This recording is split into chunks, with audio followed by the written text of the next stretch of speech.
Welcome in Gujarat educator. आज है physics का पार्ट 3। सो फ्रेंड्स, मेरा नाम है संदीप पांडे और आप देख रहे हैं Gujarat educator channel. So friends, चलिए स्टार्ट करते हैं आज की क्लास।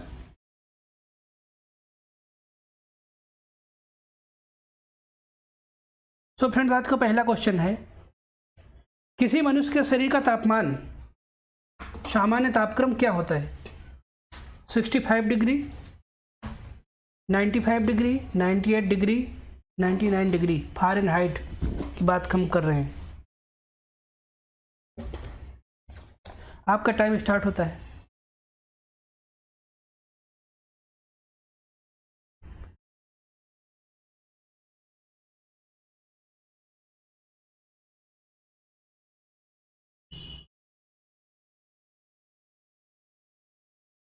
तो फ्रेंड्स,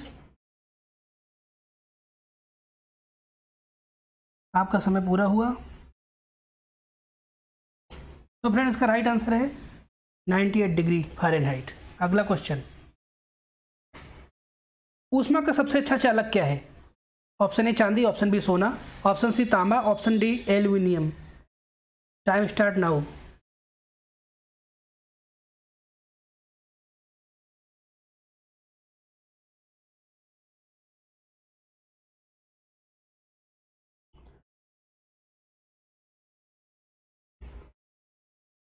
सो फ्रेंड्स, ऊष्मा का सबसे अच्छा चालक चांदी है, एजी। अगला क्वेश्चन, निम्नलिखित में से किसकी ऊष्माधारिता सबसे अधिक है?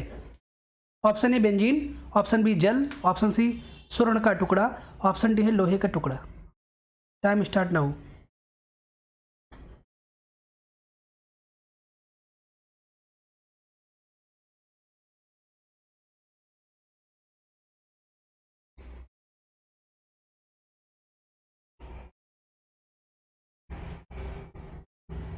सो फ्रेंड्स, इसका राइट आंसर है ऊष्माधारिता सबसे अधिक जल की होती है। ठीक है फ्रेंड्स, चलिए अगला क्वेश्चन, निम्नलिखित में से किसके द्वारा अधिक ज्वालक पैदा होता है, यानी सबसे ज़्यादा जलन होती है? भाप से, गर्म हवा से, सूर्य की किरणें से, ये सभी।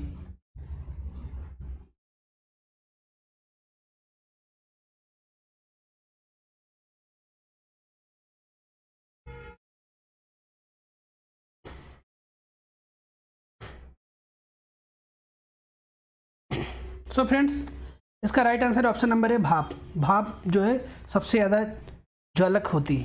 ठीक है, आप भाप में हाथ लगा के देखिए, सबसे ज़्यादा भाप से जलता है। चलिए अगला क्वेश्चन, निम्नलिखित में से किसमें सर्वोच्च विशिष्ट ऊष्मा का मान होता है? सबसे ज़्यादा विशिष्ट ऊष्मा किसमें होती है? ऑप्शन ए तांबा, ऑप्शन बी सीसा, ऑप्शन सी जल, ऑप्शन डी कांच।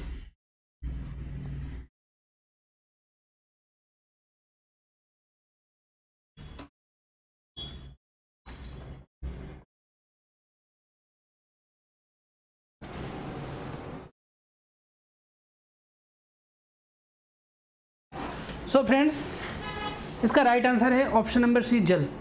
जल की विशिष्ट ऊष्मा का नाम सबसे अधिक होता है। अगला क्वेश्चन आपके स्क्रीन पे, ऊष्मा का सबसे अच्छा चालक क्या है?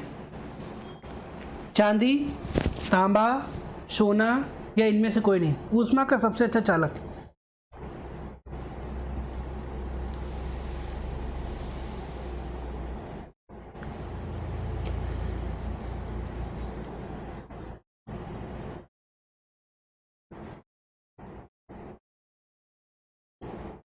सो फ्रेंड, इसका राइट आंसर है ऑप्शन नंबर ए चांदी, एजी। अगला क्वेश्चन है, आणविक संगठन के द्वारा ऊष्मा का संप्रेषण क्या कहलाता है? यानी अणुओं के द्वारा जो संगठन होता है उसमें ऊष्मा का संप्रेषण क्या कहलाता है? ऑप्शन ए संवहन, ऑप्शन बी विकिरण, ऑप्शन सी चालन, ऑप्शन डी प्रकीर्णन।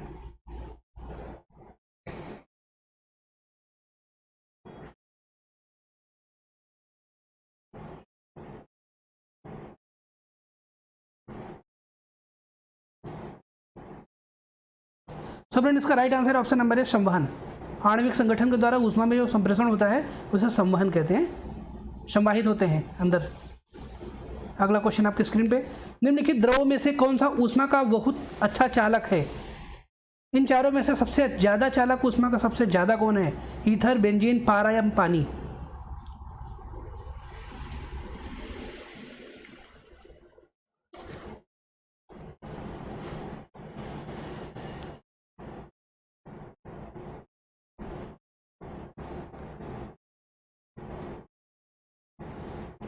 सो फ्रेंड्स, इसका राइट आंसर है पारा, मरकरी, Hg। ये द्रव होने के बावजूद भी ऊष्मा का सबसे अच्छा चालक है। अगला क्वेश्चन आपके स्क्रीन पे, ठोस से द्रव में पदार्थ की अवस्था परिवर्तन को क्या कहते हैं? यानी ठोस से जो द्रव बनता है, वाष्पन, गलन, क्वथन या इनमें से कोई नहीं।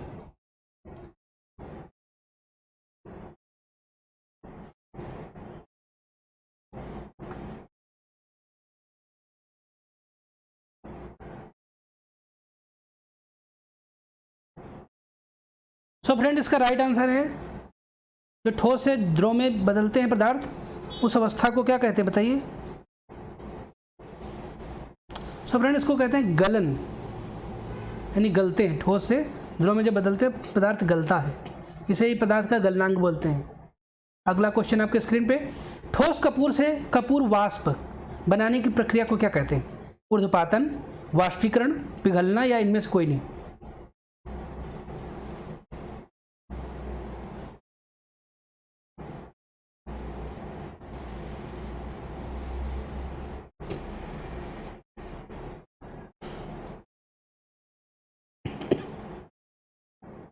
सो फ्रेंड्स, कपूर ठोस से सीधा गैस में परिवर्तित हो जाता है, इसे ऊर्ध्वपातन कहते हैं। जितनी भी वस्तुएं ठोस से डायरेक्ट गैस में परिवर्तित होते हैं, उन्हें उस तत्व का ऊर्ध्वपातन कहते हैं, यानी ऊर्ध्वपातित वस्तुएं होती हैं। अगला क्वेश्चन आपकी स्क्रीन पे, किसी द्रव का उसके क्वथनांक से पूर्व वाष्प में बदलने की प्रक्रिया को क्या कहते हैं? संघनन, हिमीकरण, वाष्पीकरण या इनमें से कोई नहीं।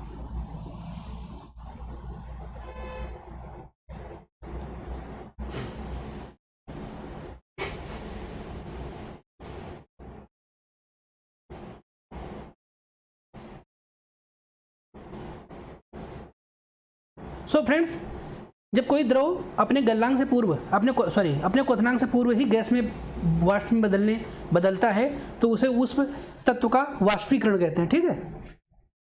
अगला क्वेश्चन आपकी स्क्रीन पे, ऊष्मागतिकी के प्रथम नियम से संरक्षित होता है, क्या संरक्षित होता है बताइए? संवेग, ऊर्जा व संवेग दोनों या इनमें से कोई नहीं।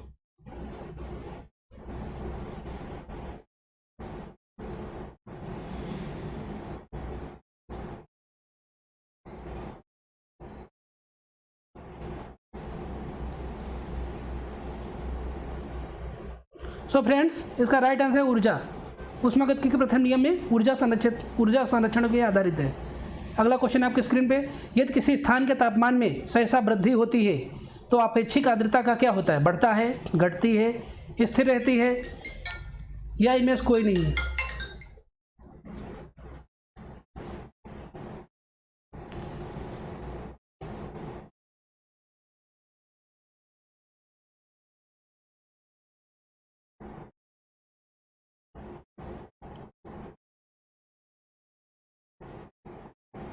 सो फ्रेंड्स, तापमान अगर बढ़ता है तो वहाँ की जो आपेक्षिक आर्द्रता होती है वो घट जाती है। ठीक है। अगला क्वेश्चन आपके स्क्रीन पे, ध्वनि तरंगों की प्रकृति कैसी होती है? अनुदैर्ध्य होती है, अप्रगामी होती है, अनुप्रस्थ होती है, विद्युत चुंबकीय होती है।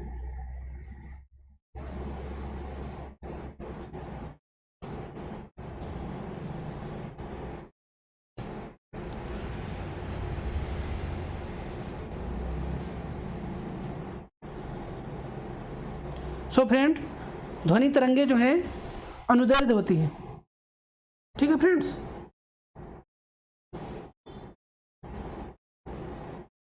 चलिए अगला क्वेश्चन, ध्वनि की चाल अधिकतम किसमें होती है? जल में, वायु में, निर्वात में या इस्पात में?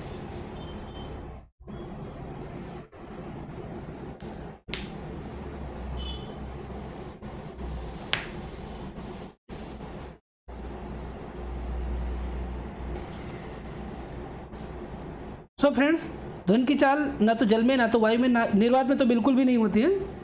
ध्वनि स्थानांतरित नहीं हो सकती निर्वात में, तो सबसे ज़्यादा होती है इस्पात में यानी स्टील में, और स्टील से भी ज़्यादा होती है एल्यूमिनियम में। ठीक है। चलिए अगला क्वेश्चन, कौन सी प्रक्रिया प्रकाश व ध्वनि दोनों में घटित नहीं होती है? ध्रुवण, अपवर्तन, विवर्तन या परावर्तन?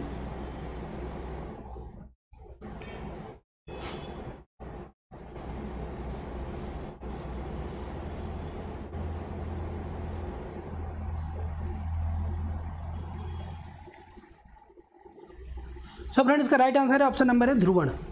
ध्रुवण जो है प्रकाश और ध्वनि दोनों में घटित नहीं होती है, बाकी तीनों घटित होती है। प्रवर्तन भी होता है, विवर्तन भी होता है, परावर्तन भी होता है। अगला क्वेश्चन आपकी स्क्रीन पे, ध्वनि तरंगे किसके कारण प्रतिध्वनि उत्पन्न करती हैं? विवर्तन के कारण, अपवर्तन के कारण, परावर्तन के कारण, इनमें से कोई नहीं।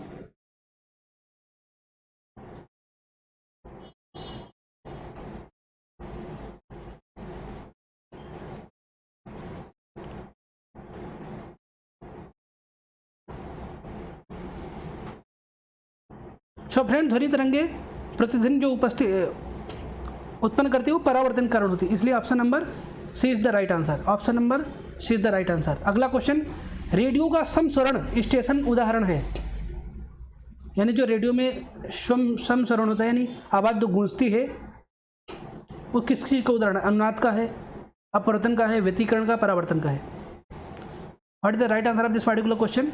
Time start now.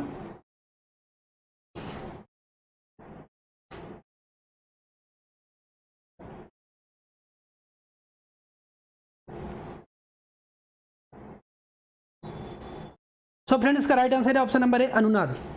ठीक है, अनुनाद के कारण ऐसी आवाज़ आती है। अगला क्वेश्चन आपकी स्क्रीन पे, डॉपलर प्रभाव किससे संबंधित है? मुद्रा प्रचलन, मनोविज्ञान, ध्वनि या जनसंख्या? What is the Doppler effect?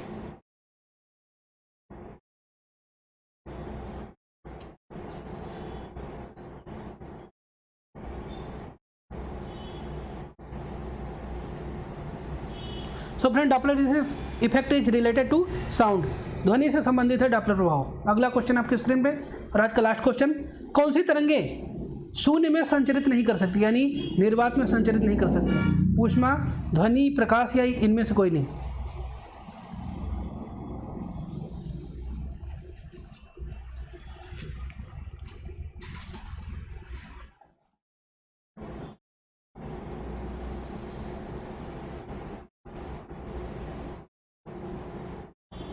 So friend ध्वनि जो है ये निर्वात में संचरित नहीं होती है। ठीक है, बाकी ऊष्मा भी होती है, प्रकाश भी होता है, सब जानते हो। चंद्रमा पर प्रकाश आता है, बिल्कुल आता है, ऊष्मा आती है बिल्कुल, पर ध्वनि जो है वहाँ पे नहीं सुनाई पड़ती है। चलिए, ये था आज का लास्ट क्वेश्चन फ्रेंड।